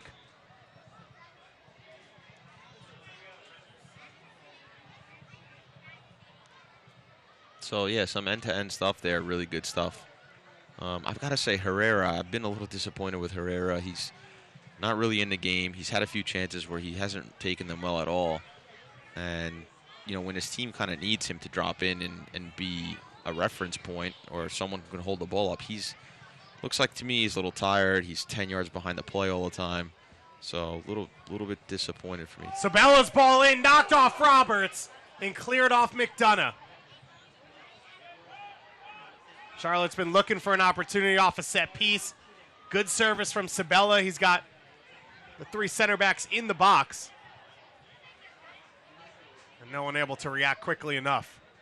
Yeah, those balls that drop down into the 6-yard box and they're kind of just bobbling around, those are so dangerous. Rebel too lucky to get a goal kick from that. And you saw on the sideline, Dominic Oduro and Nicky Jackson available for Mike Jeffries. You have to think one of those will be brought on for Herrera at some point. They both bring some more pace to that center forward position, a little goal scoring, including Jackson, who already scored against New York, as we'll have our first sub here. Sebastian Elney will come on for Ben Mines. And Sebastian Elney, he'll add a more physical presence than Ben Mines. He can score. He's good in the box. So 2 different players, both very effective at that position. Elney 4 goals here in the 2019 season, his first year in professional soccer, coming out of University of Maryland. What do you make for Ben Mines coming back from injury about his 70-minute shift? I do like him. I like that spark that he has. His defensive position tonight was fantastic. He won a lot of balls in the midfield, sort of surprised the opponent in a lot of times, and then he gets himself in that last chance. But he's in the right position a lot of times. He's going to be a dangerous guy if he puts himself in those positions more often than not. Has played 1 MLS game in his career, scored against the Portland Timbers last year, was on the bench for a game early this year on the road at Columbus. Didn't see time. Has spent the bulk of the season here with New York Red Bulls too. As Sabella goes down in the box, no call made. I'll tell you what, that looked like a penalty to me, but we'll see it again, I'm sure. Our head official waves that one off there. As a little surprise maybe from the Charlotte sideline is Lucas Japella waved that one off, and surprise for Mike as well. Yeah, I'd like to see Dominic Oduro come into this game because, you know, sort of Achilles heel for Red Bull 2 is that they'll continue to press. Even though they are winning this game, they'll continue to press and leave spaces in behind. And with Oduro, he still has that natural ability, that natural speed to take advantage of that and stretch them a little bit even further. So, turnover here. Bocanegra quick to get it out of his feet. Enzo Martinez now with runners around him. Tries to find Sabella. Wins it on the counter press. Now he gets some space in the box. Back for Sabella. His first time ball to the far post, a little bit too high. Sabella's been hit or miss with his service today. He's had some really good ones. He's had some really poor ones. But you can just sort of feel that something's going to happen here. This is the potential penalty kick as Sabella in the box, closed down by Tolkien. It looks like a penalty to me. I think Tolkien sort of dives in, and in the box you can't afford to do that. He doesn't get the ball. He does make contact. To me, that's a penalty. Yep, definitely got none of the ball. Definitely stepped in from behind. Caught some of Sabella's ankle there. Another thing you wonder about John Tolkien. Is he a natural defender? You know, because there he looked a little vulnerable in his challenge. And Rito's in an onside position, recovers that one. Tolkien's played at left back the last 3 games. We've seen him at center mid in a big game here against the Tampa Bay Rowdies for, at the time, first place in the Eastern Conference. As Bezecourt now comes forward. Stroud's got space. He lines one up. Miller punches it wide. What a good strike and a good save. You could see Stroud line it up. He hit it with the laces, and he really challenged the goalkeeper on that one. And if I was a gambling man, I would say that there's going to be another goal in this game because both teams are sort of just leaving themselves open for whatever. You know, there's a lot of chances, a lot of counterattacking, both committing numbers forward. A little bit reckless. Both teams a little reckless in the way that they're attacking right now. And look at this. It's a 4v4 almost in some pictures at the back. Charlotte haven't won a game in 2 months, so they're looking to get back in this one, and New York are always going to continue to push forward as Rito goes sliding in there. Herrera brings this one down, and the tackle made by Tolkien in a big moment. It was Taku there, coming in for that shot off the layoff from Herrera. And Tolkien made the big tackle on the top of the 18. There's been so much action the last 10, 15 minutes. Something's got to give. There's got to be a goal coming for either team. Martinez with the strike. Enzo Martinez has his shot blocked. And McDonough will run this one down. Miller out wide for Roberts. Excuse me, that one's for Tico. And now, substitution coming for both teams. Nicky Jackson and Kyle Zayats will come on. Zayats, his fourth straight appearance off the bench after breaking his nose here against Atlanta United 2 about 2 months ago. And on the flip side, it is the change we expected to see. It'll be Jorge Herrera in place of Nicky Jackson. Yeah, I think Herrera ran out of gas maybe 15 minutes ago. And imaginative player, really my type of player. I love to see false number 10s like that and be creative and be good in front of goal, but he wasn't that tonight. Nicky Jackson coming here for this Charlotte side, on loan from Colorado. Jackson, a goal already this season against New York, had the opener down in Charlotte in what ended up being a 2-1 come-from-behind victory for the New York Red Bulls, too. So he'll look to do the same here today. We'll bring a little more speed to that center forward position as Zayats now on the field charging forward. Goes wide for Lima. Back into the feet of Zayats, who can't handle it, and McDonough recovers. Charlotte does beautifully well there to work out of pressure. And Scarlett wins that ball off Enzo Martinez. And this game this shows no signs of slowing down. Red Bull 2 winning the game. Don't care. They're still going forward. They're still passing and pressing and trying to get balls in across the box, which can be good but dangerous because they're pressed so far up the field. Charlotte doing the same, really committing numbers forward when they're going in the attack and not getting back fast enough. So both teams really going for that next goal. These are the situations that I wonder for the entire Red Bull organization, especially Red Bull 2, that, recognizing the score, recognizing the game, sort of not inviting pressure, but sitting back, being a little bit more patient with your passing, not going so direct all the time. Because I think that second goal sort of presents itself to you, and the other team sort of opens up for you when you're a bit more patient. Stroud here on the ball. New York's had their looks to make it too, especially Matthias Jorgensen and Ben Mines here in the second half. And right now, Charlotte's on the break. Jackson trying to cut it back for Sabella. It was blocked by Nealis. And what you especially can't take now is a counter-attacking goal when you're winning the game 1-0. I mean, it's just incredibly hard to understand and believe that if you're winning in any scenario, that you'd give up a counter-attacking goal. It's just a rare scenario, but it's something that can easily happen. Charlotte's already had 2 or 3 counterattacks. And that play for New York, up 1-0, both fullbacks were caught up the field. Yeah, really wide open and just a little bit reckless in their shape and their attack, especially with the lead.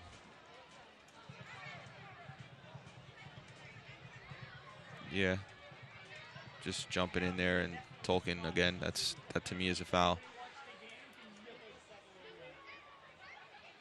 Yeah, if you're not winning, you're tied, or you're losing, you'd love to see the fullbacks bombing on. You'd love to see guys bombing on and getting in the box and playing direct and putting them under pressure. But when you're winning and it's 15, 10 minutes to go, I think there's a little bit of gamesmanship. You might want to slow down the game a little bit more, be a little more conservative. Elney with a linebacker tackle there on Roberts, who's back up off, Tico, who's back up off the ground and coming forward, and New York back in possession now, thanks to that tackle one. Zayats into the feet of Lima. Ball over the top for Rito. He brings it down. His shot is blocked. Sabella putting in the defensive shift.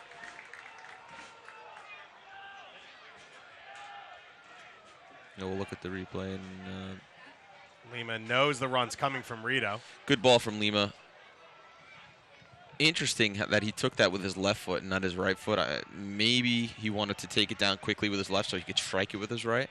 But usually when the ball's coming from that angle, you take it with your your further foot. It's really difficult to do what he did there and take it with your left foot and almost get a strike off. So it'll be Lima to serve this one in. Stroud out wide for the short one. Not knocked away. Still alive for New York, and Miller takes it off the foot of Scarlett. Not handled there at the near post by this Charlotte side. Yeah, Service in from Lima. A lot of the times that near post ball is designed to get some type of flick or confusion so that the ball drops off in the box, and it does there. It just can't get enough leather on it to get any real power towards the goal. Don't forget to tune into ESPN 3 on September 18th at 8 p.m. for an Eastern Conference potential playoff preview when St. Louis FC, one of the best defenses in the league, welcomes this high-powered New York Red Bull 2 attack, the second highest scoring team in the USL Championship. That one on September 18th, 8 p.m. during Wednesday Night Soccer on ESPN 3. St. Louis currently facing off against the Birmingham Legion. New York Red Bulls, too, with a win here, get themselves close to clinching a playoff spot. Birmingham and St. Louis tied 0-0. If St. Louis loses that game or Charleston loses tomorrow to Pittsburgh, the New York Red Bulls, too, will clinch their spot in the playoffs as two subs are getting ready to come on for the Charlotte Independents. It looks like it's Abdoulaye Mansali as well as Dominic Oduro. Mike Jeffries getting ready to make his final two subs. And I think he's timing them well. I think now Charlotte have sort of lost a little bit of steam last few minutes, and this is a good time to change it up and put some more pressure on the back line of the Red Bull 2 side. We didn't talk about it much when he went off. What'd you make of Vincent Bezecourt's shift as a number 6, which is clearly, as this ball's flicked into the middle, Jorgensen! Outstretched toe, and Miller was ready for that one. You love to see that. I really love that first time. It shows me confidence. It shows me creativeness and intuition. I love that strike. Clipped through the middle here from Lima, and Jorgensen. Oh, it's a good strike. It's a good idea. He hits it on target. This is the second really good pass, dangerous pass from Lima, and Jorgensen just a little bit too straight, but I love that. You know, that first time strike, catch the goalkeeper off guard. Those are super dangerous opportunities. Show some goal-scoring instincts for the young man. And yeah. Looked like it was going to dip under the crossbars. A big save from Miller. Corner kick comes in. Nealis lines it up, heads it down, and headed wide as the foul went against Jordan Scarlett there inside the 6.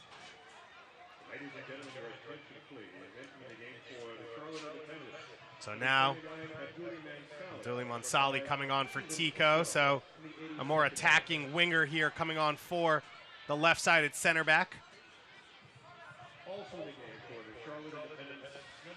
And Dominic Oduro will come on. He'll come on in place of Bocanegra. So we'll see how Charlotte chooses to line up here for the final 10 minutes of this one. So now they've rolled the dice and put a whole lot of attacking talent on the field. And it looks like Taku will slide into central midfield as Oduro will go out wide on the right and Mansali will go out on the left side.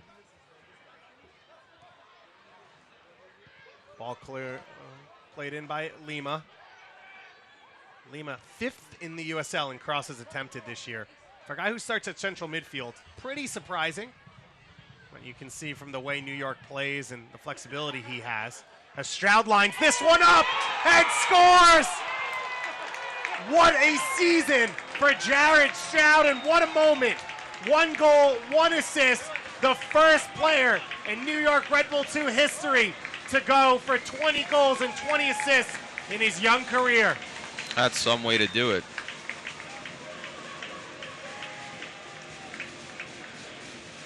Really good pass around the corner that he does first, gets it laid off, and then just it's teed up to hit. Hits it right into the far corner, in the upper far corner. And this is a high quality strike. Really, it's unstoppable for Miller, and it's a high quality strike. What a way to get into the 2020 club. And he actually even sets that goal up to an extent. He sort of kind of plays it blind around the corner and gets it back. You know, he's been the author of some really fantastic assists and goals. He has hit the ground running in his professional career out of Colgate University. The 21-year-old from nearby Chester, New Jersey. He's got 13 goals and 9 assists here in the 2019 season.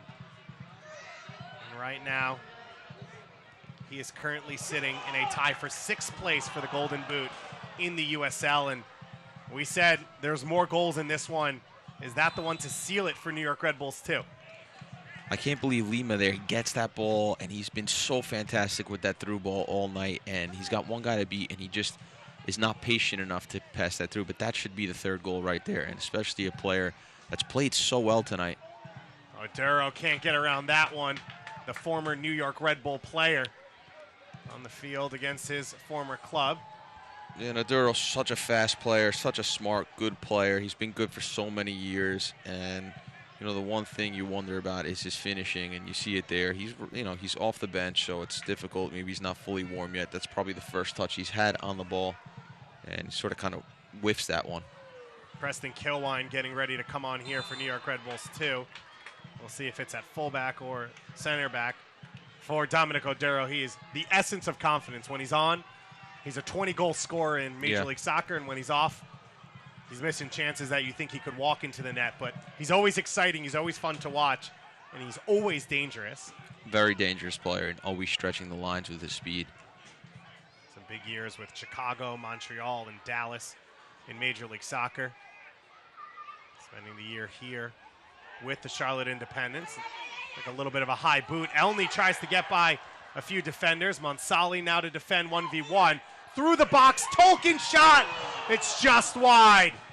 John Tolkien looking for his first career professional soccer goal. You know, those cutbacks have been on all night against Charlotte. The ball that's getting cut back behind the back line.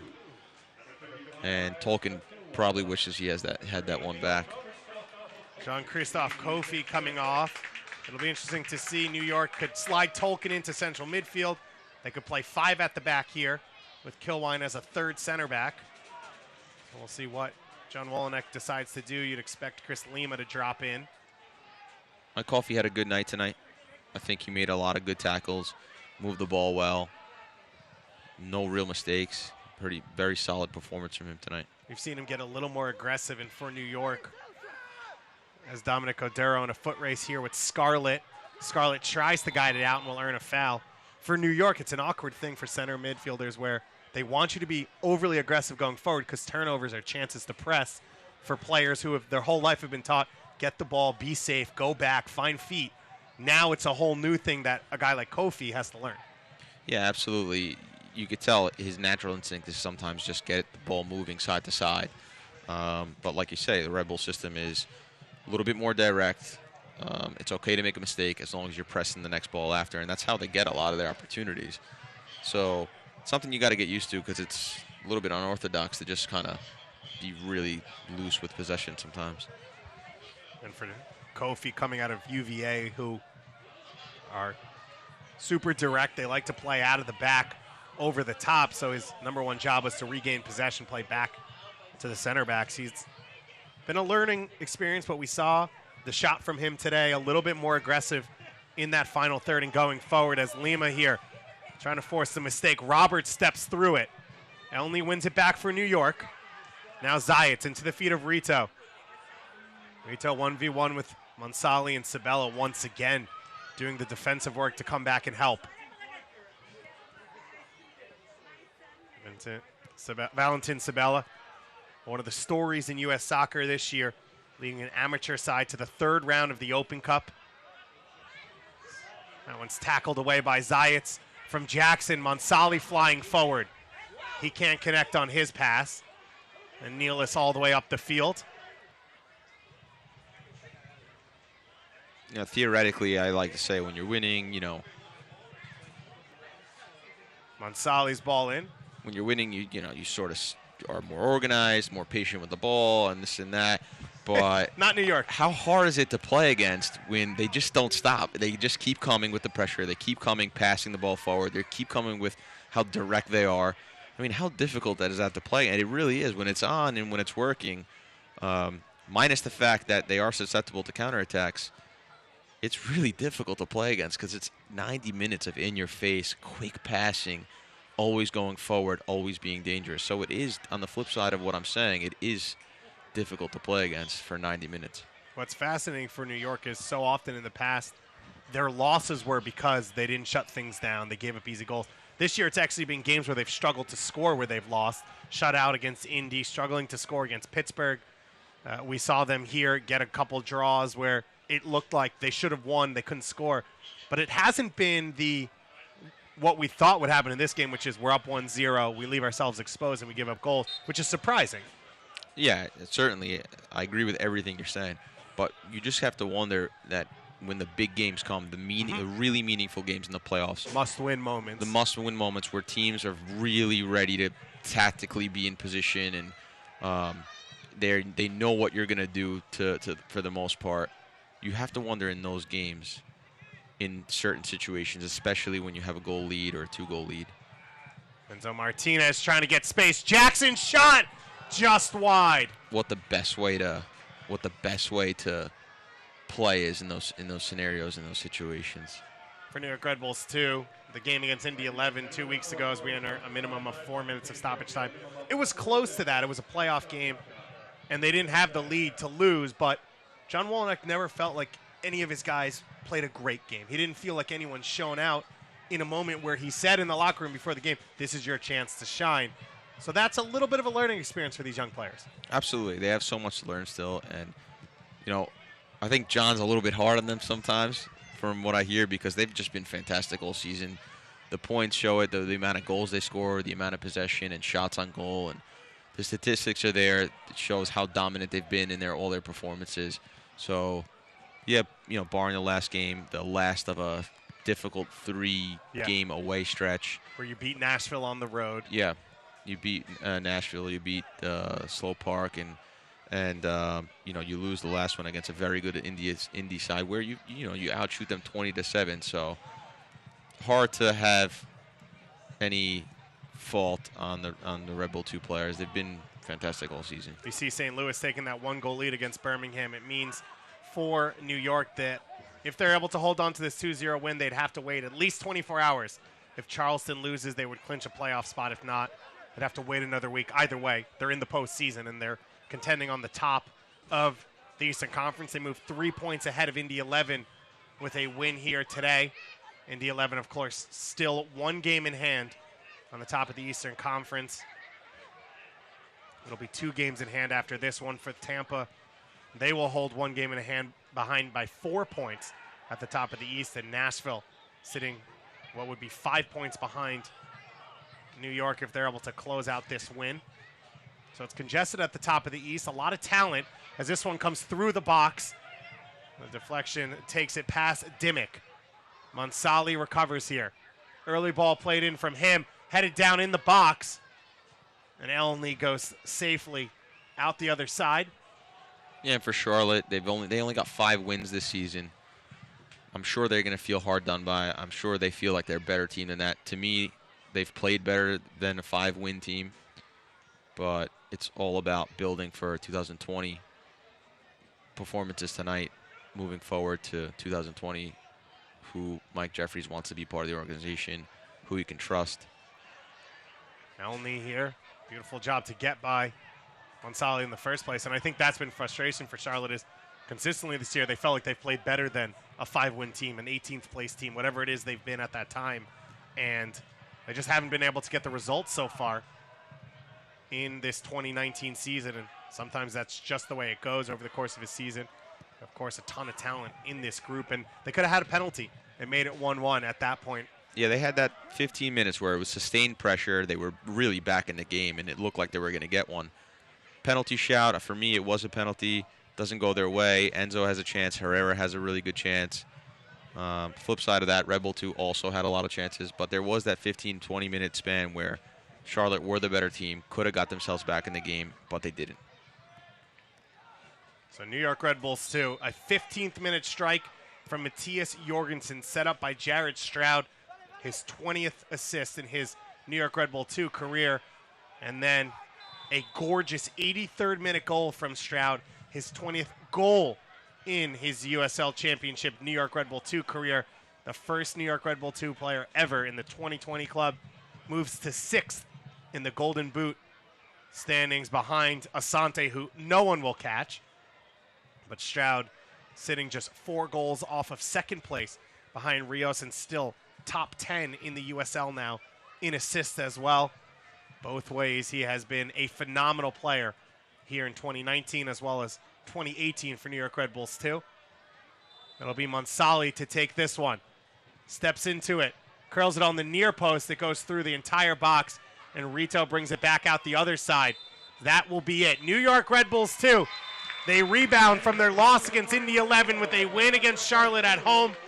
Goals by Jorgensen and Stroud, and you'd have to say, from start to finish, a pretty solid performance from the home side. Absolutely. They were really good tonight. They had a lot of chances. They could have been cleaner in front of goal. Both teams had a lot of chances. This game could have been really a high-scoring game, and it wasn't. But Rebel 2, they get the job done. Charlotte Independence, still only 5 wins for them. But both teams, for the most part, positive performances. Frustrating one for Charlotte. In total, 38 shots between these two teams, 14 of them on goal. New York Red Bulls 2, 11 shots on goal as they continue to perform well here at home. That is 11 wins on the season at home, the all-time record for regular season wins in 1 year for New York Red Bulls 2. They've made MSU Soccer Park their home. We'll be back with our postgame coming up next on ESPN+.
Gets it back.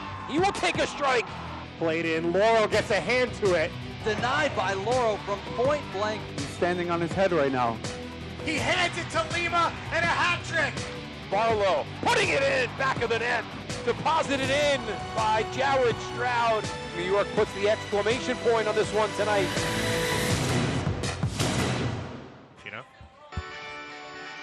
New York Red Bulls 2. A 2-goal victory over the Charlotte Independence at home. Their second to last home game of the year. 11 home wins sets the record in 2019. David Goss and Mike Grella with you here on ESPN+. And let's take a look at the stats. You said it at the close of the game. There was chances both ways. 38 shots total, 14 on goal.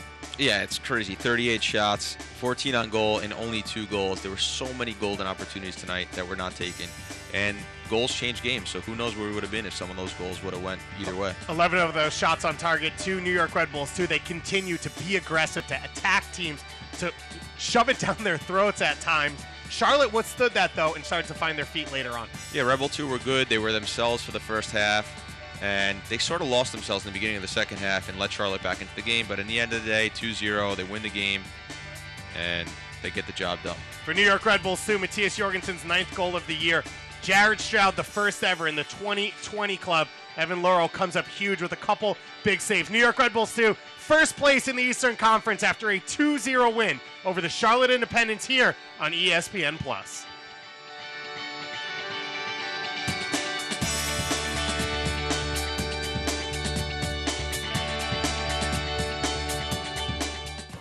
This copyrighted telecast of the United Soccer League Championship cannot be retransmitted, rebroadcast, or reproduced without the expressed written consent of the United Soccer League Championship.